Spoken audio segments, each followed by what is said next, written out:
Ada kawan nak pergi mana? Awak rasa betul ke baju awak pakai tu? Ha? Ni baju apa pergi sini? Ha? Pakai baju pun tak reti kenapa Ha? Ha? Mana kola? Kola mana kola? Awak dah belajar satu tau. Kola baju mana kola baju? Kola baju mana?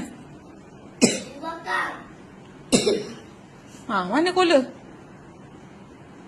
Siapa ajar pakai baju macam ni? Habis kerti. Ha, kola baju tak ada? Tak cari kola? Ni kola kat belakang ni. Macam mana ni? Aduh, pakai baju pun tak reti. Betul macam tu pakai baju? Tak dah betul? Ha, pergilah sekolah macam tu. Butang ni kat depan. Ha, butang kat depan. Kola mana kola? Kola kat belakang. Oh, kola kat belakang. Memang macam ni, pesen. Ha? Ha, bagus. Ha, biar dia pergi sekolah pakai baju macam ni. Awal lah tu.